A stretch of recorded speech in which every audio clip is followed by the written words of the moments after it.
good afternoon, and good evening, wherever you are, and welcome. This is actually going to be the last Skeptics in the Hub before the festive season, because I'm going to focus on other activities that I've got brewing here. We're going to do an enormous 4-hour-long telethon on New Year's Eve. We're calling it Live Stream Aid, because it's a takeoff of Live Aid, but streamed. So that's going to happen. And then also in the new year, we're going to start weekly Global Atheist newscasts. So that should be interesting too. But all of these things are for the future. Tonight, we have with us Addison Billing, who is researching into the behavior, social behavior of infants and adults at University College London. Hello, Addison. Hello, thank you for having me. How are you? I'm doing well. It's the end of term, about to be Christmas, so it's a big last minute push, as always. That's right, yes. The end of term is always full of Madness. all sorts of things, tidying up the education side, but also social things going on as well. Although I imagine they're a bit curtailed in this COVID world. Unfortunately, yes. A lot of online Zoom parties just aren't the same. And they aren't, are they? No. They don't capture the mood at all. Definitely. However, you've got a very interesting field of research underway, haven't you? I think so. Can you tell us a bit about it? I mean, what people talk about tabula rasa, don't they?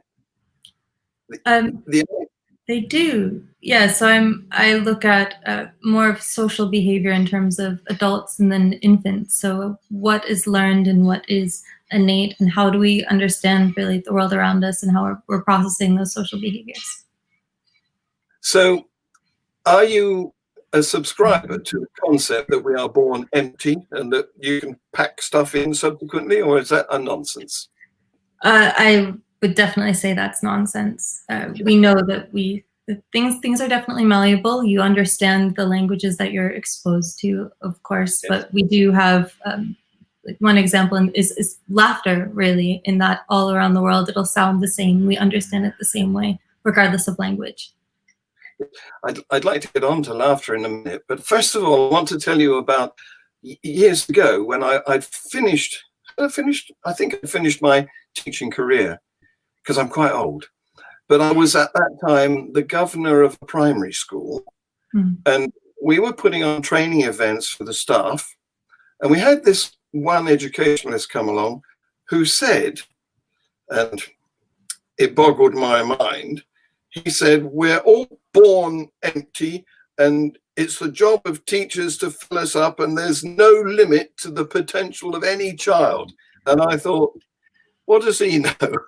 Yeah. I mean, there's variation in every characteristic. He obviously doesn't know any genetics at all. And after he delivered his presentation, we had Q&A, which was written. So I wrote him a question.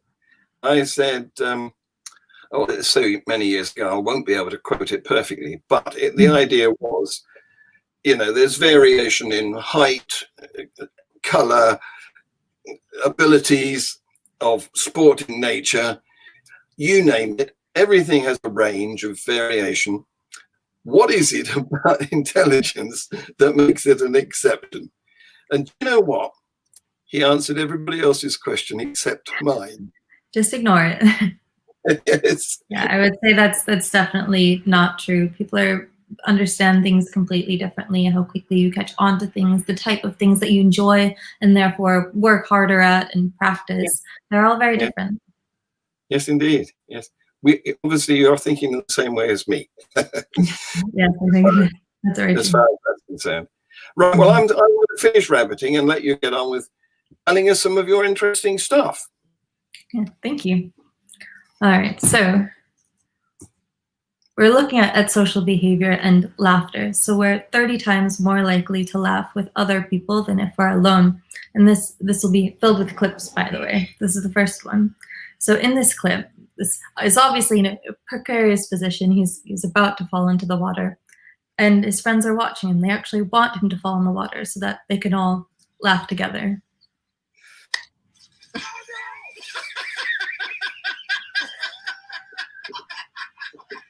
That's one of those do it again for the camera moments. Yeah. So as soon as he signifies that he's fine, it's all right, everyone just joins in and laughs together. And we laugh for different reasons. You laugh to show that you're playing, to show that you could say a rude joke, but then you laugh and you're like, I'm not actually being really aggressive. Little kids, as they're running towards each other, will just be like laughing and tackling each other. So we're showing that we're not attacking you, basically. This is playing. And then we still do this as adults, but we do laughter in all different types of ways. So this is, you could be saying, oh, I agree with you, I understand what you're saying, or like, we're friends and they're not friends. So we use it. It's really, really complicated in how we actually use laughter. We use laughter to mock people as well. So in this clip, if you listen closely, you'll hear the laughter, and it's really important because laughter is such a, it could be really divisive. People don't react well to it. 2 years, my administration has accomplished more than almost any administration in the history of our country. America's so true.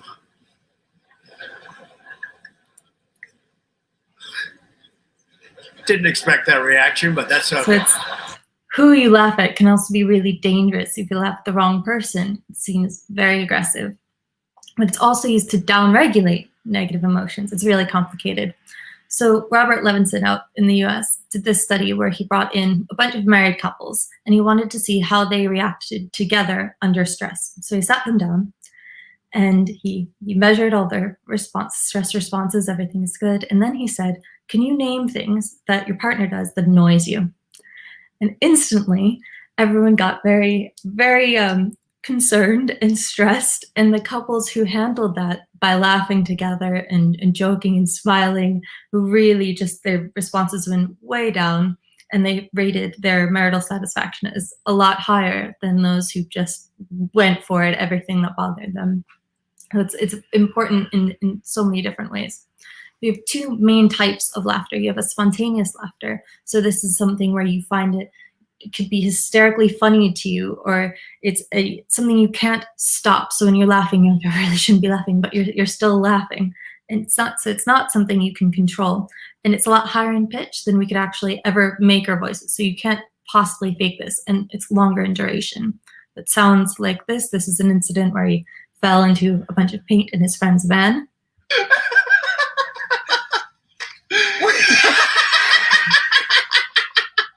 And this sounds really different from this volitional laughter, which is really nasally and saying, oh, we're laughing together, but it's not, like, nothing's actually funny. You're dying laughing, you couldn't get it out of it. I love that story so much. Man. Yeah. They sound very different. And people understand that. People can see they're different sounds and identify if it's spontaneous or volitional. We saw when my supervisor, Professor Sophie Scott, and Carolyn McGettigan, who's the lead author on this, put people into an fMRI, and they played these different sounds, and they asked them to rate if it was a posed sound or if it was a real sound of laughter. The posed sounds, they found activated areas in the prefrontal cortex. So you're trying to figure out, what do they mean by this? You hear it's volitional, you're saying, are they laughing? Like, are they agreeing with me? What are they trying to show? We're really trying to mentalize and say what's happening. And testing laughter is really hard, especially the production of laughter, because it's an uncomfortable environment. People are just, you're being watched. They don't know us and we don't know them. And it's just a lot more awkward, especially within an fMRI machine. If you've ever experienced one, you're lying very close to you. It's extremely claustrophobic. You have this really loud magnet. So this is harder for them to hear things. You have to account for all this noise, but it also doesn't allow for any movement. In laughter and normal conversations, interactions, you have a lot of movement. So that really cuts down on what you can do, and if you can look at the production of laughter. So explaining this cortically, just to give a bit of a background, when your brain's responding to an event or a stimulus, all the neurons are firing, they're using up oxygen. So then you have this increase of oxygenated blood that comes so that the neurons can continue firing. And then that produces this big response that we can measure of an increase in oxygenated hemoglobin and a decrease in deoxygenated hemoglobin. And this is what fMRI relies upon. That's the deoxygenated hemoglobin. But what I use, functional near infrared spectroscopy, or FNIRS, actually is able to look at both of them. So this is a very simplified graph. And how this works is that you have a source and detector. This is just one channel example. So it's placed on top of the head, and the source is emitting photons. And some of these photons get collected back in the detector. And the HBO and HBr are actually chromophores, so they absorb light. And they absorb light at 2 different wavelengths. So we can use 2 different wavelengths of photons then to estimate what this changes within blood flow. So then be able to infer neural activation depending on what we come back with. There's a lot of maths involved. It's a really simplified version, but that's how FNIRS works. So light goes through the skull? Yes, it does. So the same way, if you have a flashlight and you put your finger on top, you can see all of the blood. Yes, it goes through the skull. So you don't collect all of the photons coming up because you do have a diffusion of photons. Like if you have a random walk, it's not as if everything comes back there. But we know we can calculate how many we expect to come back. Yes. Based off, we have a model for the scattering properties that's been really well established, of the scattering properties within the CSF and the different gray matter and white matter in the skull. And in hair as well. Hair will absorb light. It might depend on the thickness of the skull. It does actually. Your skull is different thicknesses like in different parts of it, and you have to account for that. Yes. Yeah. Well, yeah. Sorry, I just wanted to clear that. Oh, that's a really good question. No, thank you. Yeah. So we look at these social behavior areas that have been really well established, all different tasks from a bunch of different researchers. So we knew where we wanted to focus, where we want to place our probe. So we have many different sources and detectors here. And this is the sensitivity on the cortex of where we can look at. So our probe wasn't big enough to cover the entire cortex, but we would have wanted to get the prefrontal cortex. We just weren't able to access it. So we played them clips that sound like that. And that. And they listened to these, and then after they did a behavioral rating task where we asked them on a scale of 1 to 7, how contagious did you find the sound and how authentic did you think that the sound was? And we saw that they were highly related. So if a sound was a lot really contagious, then it would be really authentic, and it was a strong linear relationship. This is the same data just shown another way, and it shows that when you break them apart for volitional and spontaneous, that there's a huge difference in that for contagiousness of spontaneous, there's really strong ceiling effect. It's all the way up there. We should have, after this, we realized, well, maybe we need a different length scale, but this was our results, and we found that people can tell the difference rating-wise what they're listening to, which has been shown before in terms of the authenticity, that people know that they're different. So this is the results for this adult FNIRS study. So you see this more widespread within the premotor areas in spontaneous laughter as opposed to volitional. Volitional laughter does have some, you'd expect to have some response, but you see a lot stronger of response for spontaneous laughter. You also have this left, sorry, I'm pointing at the screen like you can see. Temporal, yeah? I just wanted to clear up volitional laughter. You mean acting, don't you? Yes, yeah, it's, well, volitionally doing something, suppose. Yeah. It's something that you're trying to do. Yeah, so it's that. Yes. Yeah. Sorry. Yes. I'm thinking of clarifying things. Thank you. Sorry, I went too quickly there. So I have this TPJ activation, which is known for being part of mentalizing, so we understand what that other person means. And these results were then combined with our behavioral results for the most interesting part of this, I think, which is really looking at how do the differences in the cortex for the different spontaneous and volitional sounds, so the differences in amount there, how does that relate to then the differences in behavior for the two sounds? Like our actual understanding of the sounds, like how we can rate them and what's going on in the cortex. And we saw this beautiful isolation of the supplementary motor area. So this is showing that we have this priming effect. When we hear these sounds, that it's actually priming us to respond.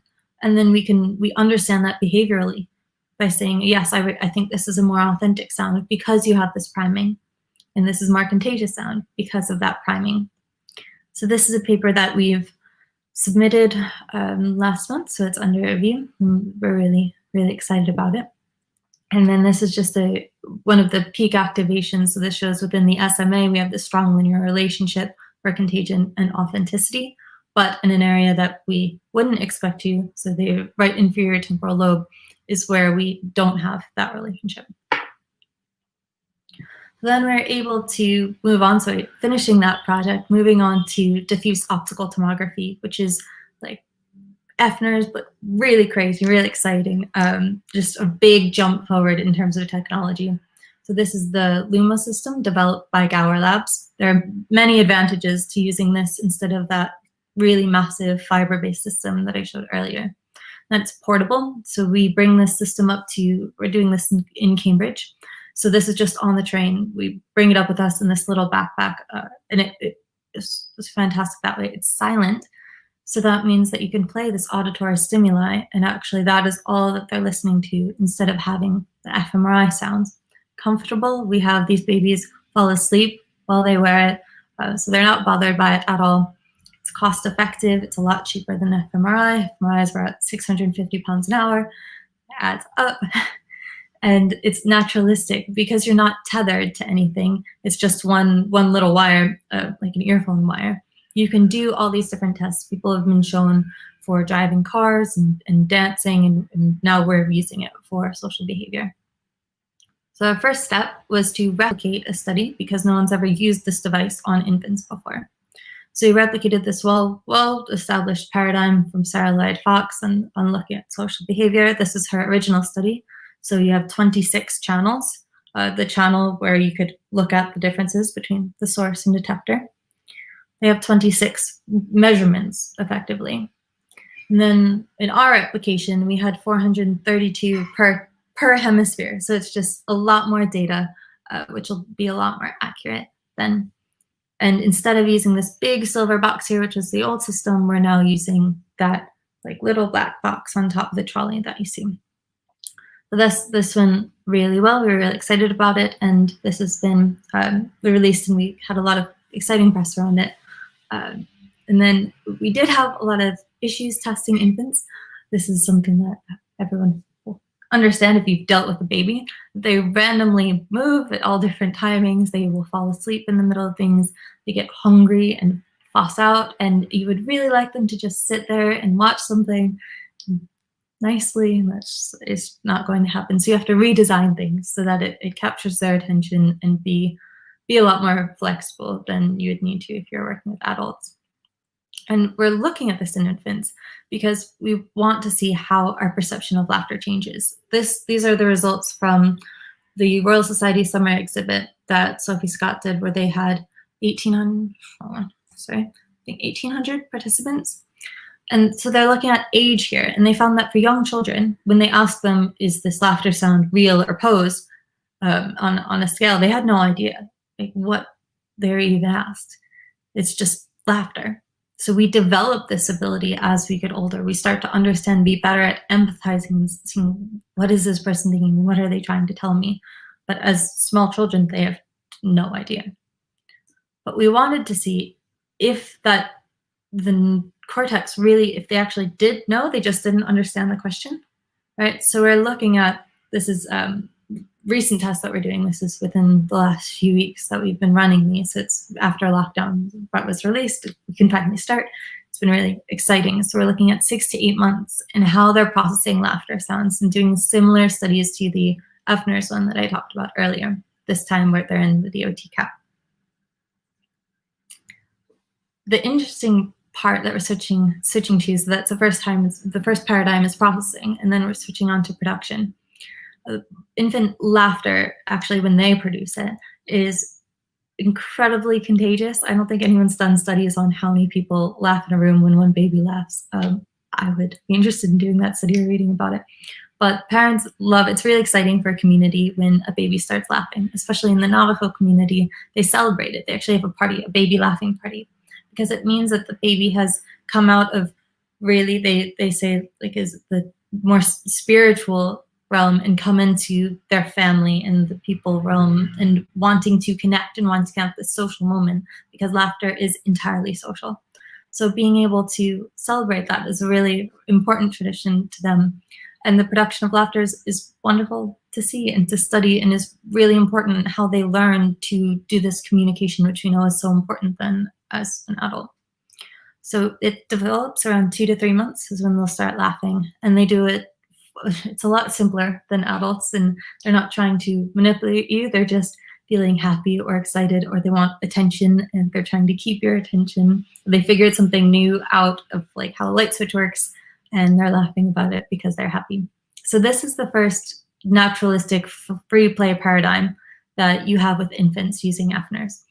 So this is one of the pictures from one of our babies from last week.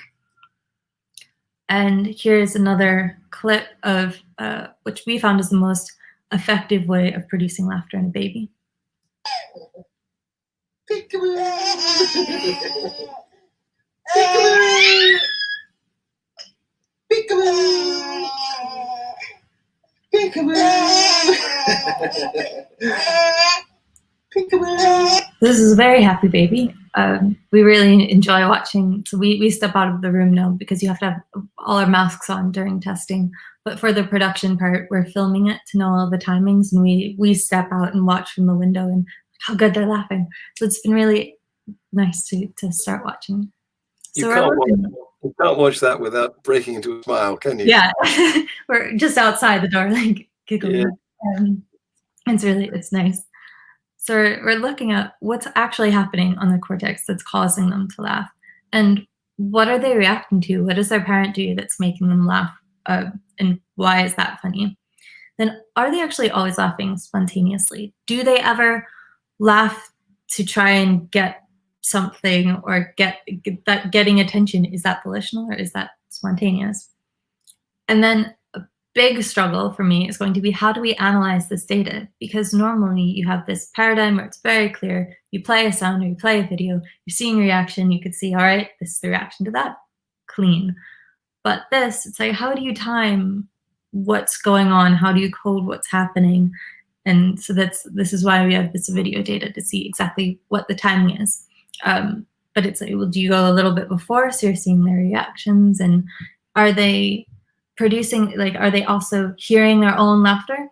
So you're getting response there, and how do you separate that? So that's going to be a big challenge for us. I'm also working with, our testing is at the Cambridge Baby Lab, and I'm working with Becky Lawson and Ellie Smith. So we're doing prediction and learning. So we're looking at how babies will adapt and stop being surprised by things and really figure out, like, develop what they expect to happen, and then what happens when that expectation is then crossed. How do they react? So how we start to build what, like, kind of our view on how things should be. We're just starting that out as well. We're running them concurrently so we can test together. This is everyone who has supported the work and really helped out. And lastly, if anyone knows any babies in the Cambridge or London area who'd want to come in, we are still recruiting, and we're stopping tomorrow, but taking a break for Christmas, and then starting again for January and February.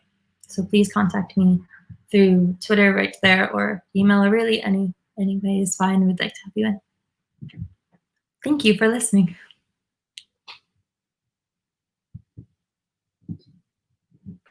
Thank you. Thank you very much. That was fantastic. Awesome. I didn't know about digital optical tomography. That's what a development that is, eh? It is, yeah. So it's diffuse optical tomography because the light is diffusing. Yes, yeah. But it's something that it's incredible technology. And at this point, this is the first studies to really start using it. That's not wired. There's another group who are doing really great work, with, like, Joel Culver and Megabrick, but they have a lot of wires, so that is not conducive for infant testing. not ideal for babies. No, no. We don't like that. So you're at the cutting edge of a new technology, then, aren't you? Right place, right time. I am. I'm really lucky. I go to conferences so that everyone's actually interested in what I have to say. Yes, it's like that. Because Yeah. the last I heard, it was a functional MRI or NMRI or something like that. And That it is still like fMRI is a wonderful tool. It's really different. Yeah. You're testing for different things. Yeah. They're going to be used differently, and this isn't at the point where you could go and use it in a hospital and expect to see things. But that is what we'd like to do, because it would be a lot cheaper. For a lot of places can't afford to have an fMRI. A lot of universities have it. A lot of hospitals can't have it around the world. It's just too expensive. So if we can bring it in, that would be really good. We're actually doing work in the NICU now at the Rosie Hospital. My colleagues are working on that, looking at strokes. It's the pace of development, isn't it? Because I remember when CAT scan was the latest thing, and how many decades don't do that to babies? No. No, it's dinosaur stuff, isn't it, nowadays? Oh no, it's still very useful and very good technology. It's just, what are you using it for? You don't want to inject things into a baby who's healthy if you don't need to. No, you don't no. In an fMRI, because they move so much, you'd need to sedate them, or they'd need to be asleep, which is why we know very little about healthy brain development in babies, because you just haven't been able to really test it before without big risks. No, you can't put them in that horrible tunnel, can you? No. No, parents really aren't keen. I had a MRI scan some time ago, and they injected me with, I can't remember the name of it. It was a transition metal element. Yes. So it's you've had the uncomfortable experience then of being within fMRI. Imagine someone's trying to make you laugh in that. Yes, it's not conducive. No, not at all. So, the way things are moving, things are only going to get smaller and more densely packed, aren't they? So, is diffuse optical tomography going to end up with even more sensors in that cap? So that's what we're working on now. Now it's a matter of software development, actually, because we can add more tiles. It'll just be how we can handle the software behind that. But we expect that to be pretty soon, actually. So we'll have more of a coverage. We're also working on hyperscanning. So then you can actually have into one machine, have two people have them. So actually look at these interactions and what's happening on the cortex and both. Some groups they say that they're doing hyperscanning, but they have two different machines. And so, like, how do you know that the timings are actually right? Yes. You know what I mean? Two different measurements. It's more complicated. Yes, they're not on the same clock, are they? They could be out of step. Yeah, that's really what it is. Yeah. Wow. I just find it boggling that the way things are going. Soon we'll be able to read people's minds. Although, did you hear that there's some claims of a lab in Japan which reckons that they can reconstruct from the brain waves of the optical center the picture that they're showing the subject putting it in front of their eyes? I can't remember the name of it. I haven't looked at that study. I imagine that you could get some idea of what they're looking at, on how maybe if it was brighter or less bright, or if it was more exciting or more scary, something like that. But I haven't read that study. It's better than that, apparently, because although you can't, it's not identical with the original picture. Yeah. Because the resolution isn't as good, but it's recognizable. That is really amazing. Yes. Yeah, that's interesting. And you said they're using EEG? I don't know what. Okay. It sounds like an odd thing. I would be interested to see how they did it and what tools they were using. I'll Google a link and put it in a chat. That would be good. I'd be happy to look at it. It'll be a pleasure. So I've got some questions coming in here about laughter. Compost John says, but is laughter itself innate, not learned as a way of communicating? because all human cultures use laughter in the same way, and facial expressions are a universal human trait. So spontaneous laughter, the understanding of that is going to be innate, but we don't, that was this, what I was showing with the Royal Society summer exhibit, is that when you're young, you don't know if it's volitional or spontaneous. Our volitional laughter is definitely not something innate. Like that's something that we learn how to do well.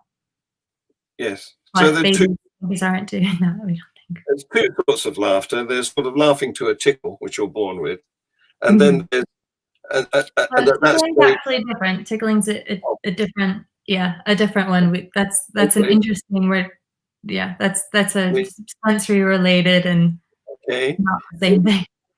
You can bring us up to date on that in a minute, but I just wanted to pursue this idea of being born with spontaneous laughter. So you react to boo, for example, like you showed in the video.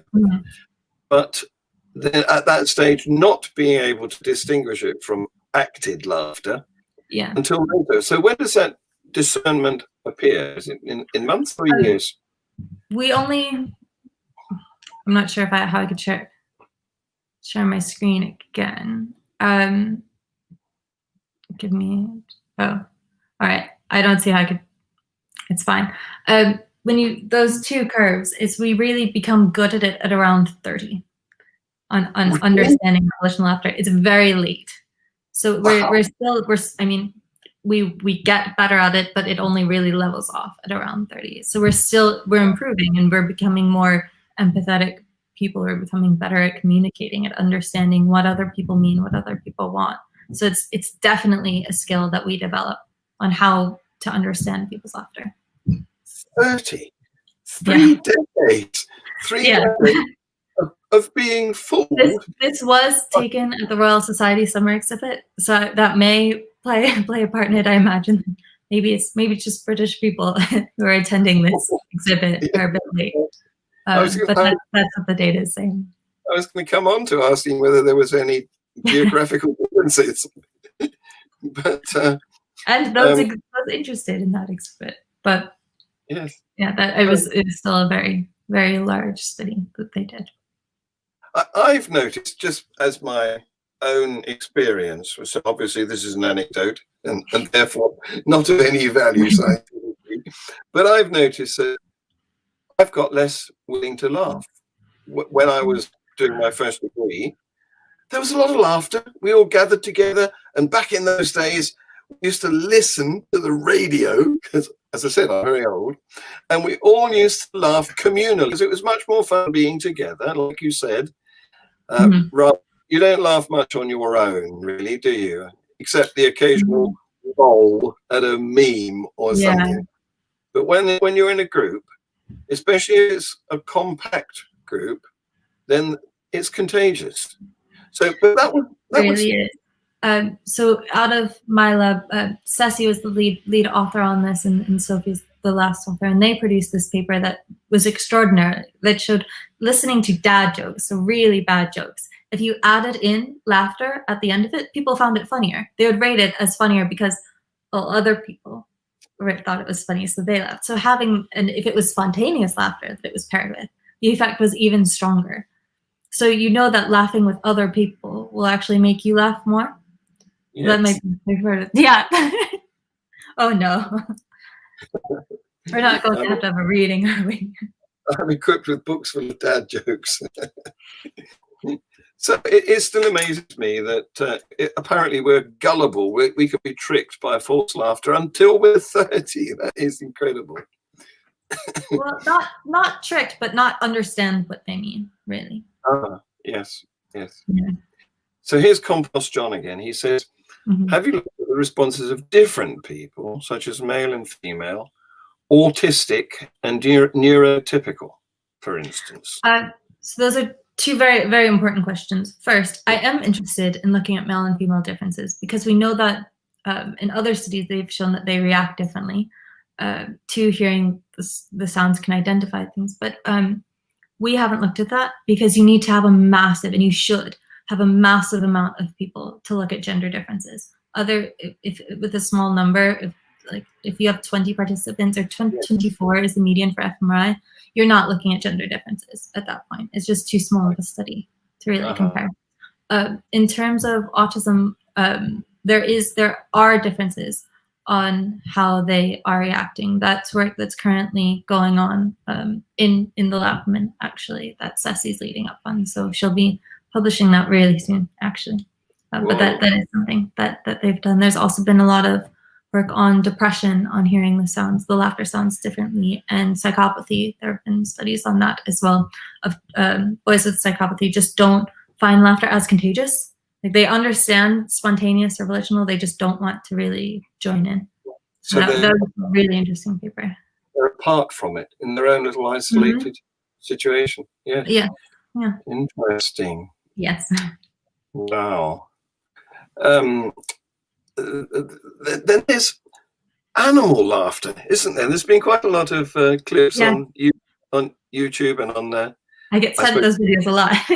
Yeah, you do. Yeah, Twitter, I think, mostly, where you see little clips of animals laughing. There's foxes laughing. Their laughter is very cute, being tickled to laugh. A lot of it involving play, showing that they're playing.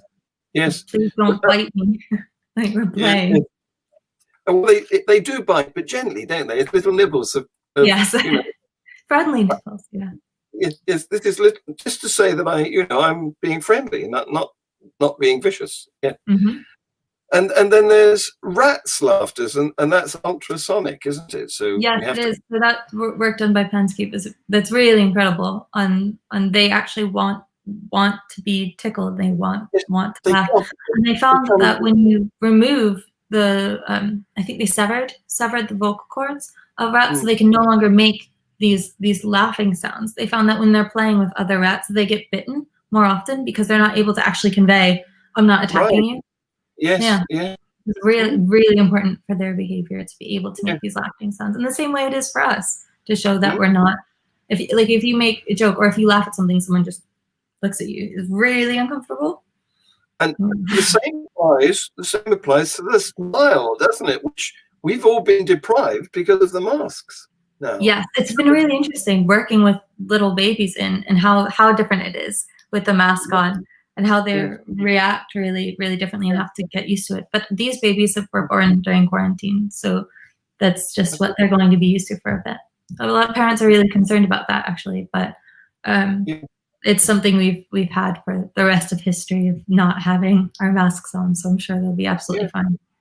And they're all being raised in this alien world of masked people now. Yeah. Yes. Yeah. So do you think it would help to paint a smile on the mask? I think that'd be a bit creepy. I don't recommend it. Especially Joker style smile would be. Yes. No. Please no. The Joker. Yeah. So what's this? This is Facebook user. Didn't put their name in. Laughter must be a tribal conformation signal too. We laugh when the tribe that it benefits us to get on with laughs. That's very true. Yes. Like you laugh with the boss. So if Trump laughs, you make sure you laugh. Or you could be. It also has to do with respect. How much you respect the person. So I'm not sure how it would. Well, I don't think I'd really be in that situation anyway. But yes, how it's pecking order is your laughter is affected by all these different social communications. So there was a study done with boys in a fraternity, well, men, boys, definitely boys in a fraternity, and they found that the younger pledges, if they laughed like at the same level and in the same like super manly tough way as the older boys, that it was seen as like, oh, they're laughing too much, you gotta like put them down because they're not allowed to laugh in the same way that we are. So it's really laughing correctly, like laughing appropriately back is very important for social behavior, and something that people with autism then have a hard time understanding. This volitional laughter of, well, they're laughing, they assume, oh, they're laughing with me because they're laughing, but they're actually being laughed at. And it's really important to teach them like how to recognize the differences when they're young so that they can understand if they're being bullied and how to react. Yeah, imagine that, a pecking order of laughter. Yes. So we've got some more interesting questions here. Laughing gas. Now, I've had laughing gas, and whilst it made me make ha ha ha sounds if I took too big a gulp of it, you know, I had Entonox, not pure laughing gas, but the mixture, and but it wasn't comedy. It just our laughter isn't. There are things that can cause laughter that aren't not like this laughing gas, but it's not the same type of laughter. In the same way they did, there was brain surgery that was going on. They were stimulating different areas to make sure that they're cutting the correct places. And they found that if they're stimulating the SMA, actually, where we found this activity on if you find laughter contagious or authentic. So this is this one case study where they were stimulating the SMA, and this girl started laughing, like hysterically laughing. They asked her, "Why are you laughing?" And she was justifying it by saying, like, "Oh, well, you're just sitting there and it's funny," or saying, "Oh, I thought of a horse and it was funny." And so we laugh, and then we think, well, why did we laugh? And you can justify it, but that's not a social laughter. That's triggering something in the brain that's not. Laughing gas isn't a normal situation, and neither is stimulating the cortex. So it's more of an effect on the diaphragm than on the brain, probably. I wouldn't say that, but there aren't very. Sorry, I live right near the hospital. Sorry about that. So there aren't many studies where we actually stimulate the brain, because there are hopefully not that many people that need it. So there isn't much on there. That is the paper about direct stimulating the brain and laughter. Wow. So what's your next research project? You did start talking about how the direction you're going. Well, this infant laughter is going to be a pretty big one, which I'm sure will take me a bit of time as we're in the middle of data collection. And I'm also doing the learning study at the same time with Ellie and Becky Lawson. So working on that. And then my PhD will end at the end of this year. So I'll be looking for fellowships. And what I'm trying to do is apply for money to get a system of my own and look at executive functioning in infants, because I'm really interested in how ADHD develops and what we can look at earlier. I would like to do, Carla Hollenbo at Oxford is doing executive functioning work using FNR, so using a much older system in typically developing children, looking at behavioral trajectories, and she's developed this really nice paradigm. So we've put in a fellowship application together on bringing in DOT and looking at as well higher risk groups for ADHD if you have ADHD in a sibling. I'm really hoping to get that, but fellowships are kind of a crapshoot.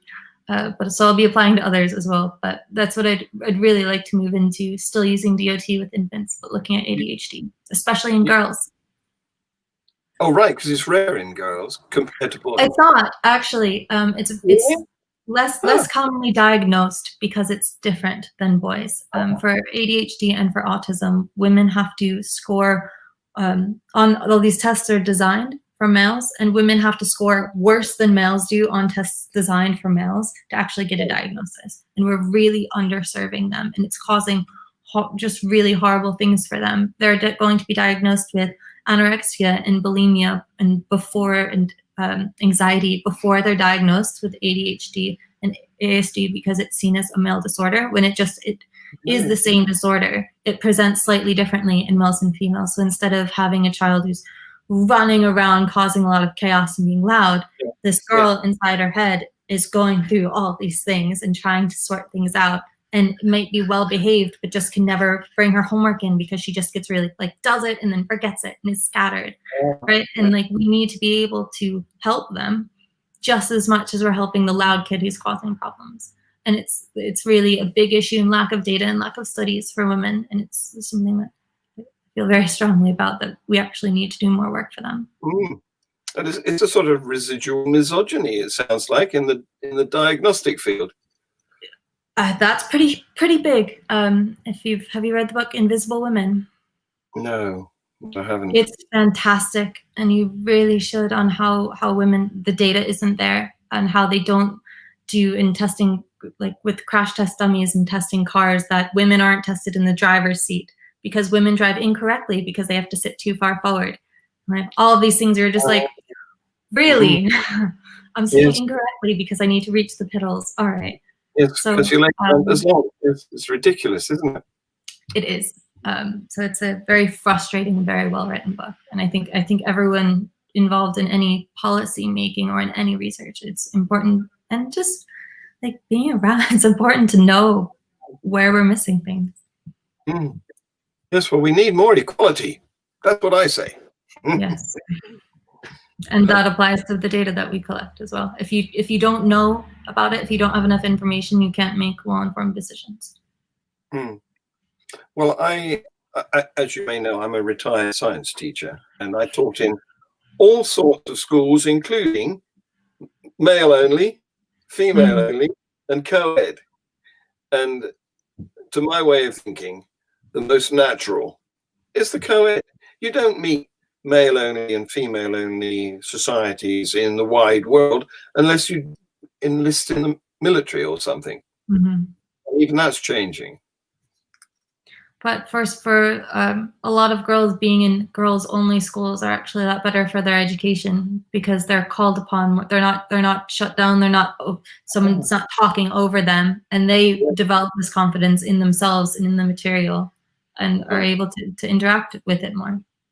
Well, that's interesting. Yes, I was reporting from a teaching point of view, not a pupil point of view. I went to co-ed schools myself and ended up teaching in them a lot. So, the author of this book is Caroline Perez. Yes. One of our member of our audience has provided that for us. Isn't Google wonderful? I don't know whether John Googled it, but he's provided it for us. Thank you, John. Okay, so I think it's fantastic what you're doing. And good luck with all your attempts to raise money to continue the research. It's vital.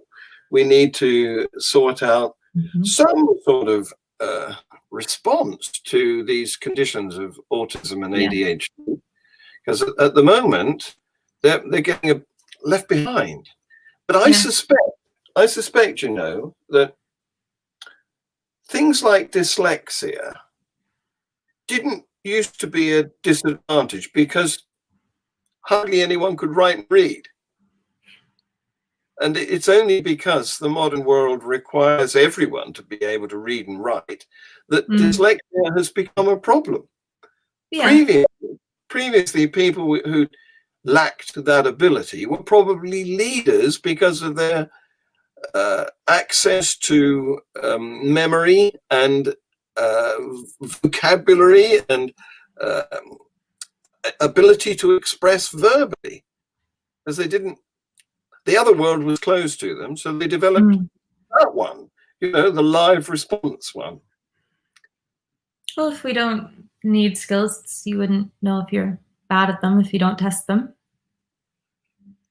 So I'm just thinking dyslexia, for example, may not have been a disadvantage 150 years ago. But it's a bit different. I mean, different from autism and from ADHD. Oh yes. I wasn't meaning to bracket them together. No, I was just thinking that that's a particular one that's only become a disadvantage due to the way society has moved, and education requires the ability to read and write. Yes. Yeah. We've got a thank you. I'm going to put this on the screen. Look at that. That's a nice wish, isn't it? It's appearing the right way around for you, isn't it? Yes, it is. Sometimes this software inverts things, and we have to try and read it backwards. It depends on the viewing screen, I think. Okay. Any more questions, anybody? They're laughing at my beer drinking. I can recommend this, guys. It's a green bottle, so it's not really. Oh, wow. This is because of my chroma key technology. This is real. This is a green screen. So don't believe that. So this is, I'm going to do an advert here.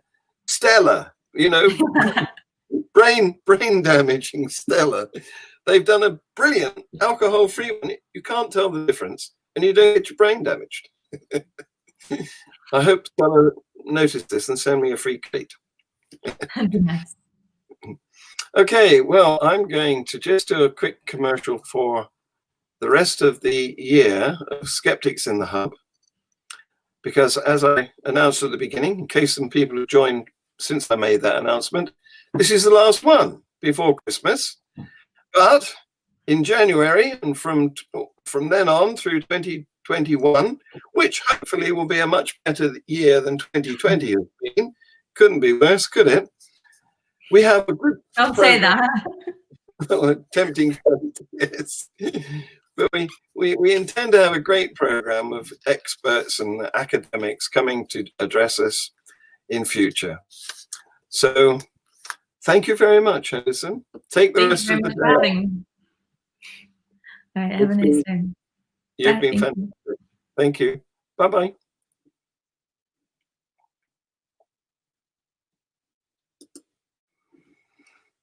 Put my outro. Here we go. One. Not that one at all. Where's it gone? Oh, did it not load up? Oh, I've got the... I can't find her outro. I made an outro. Never mind. I'll play my generic one. Thank you.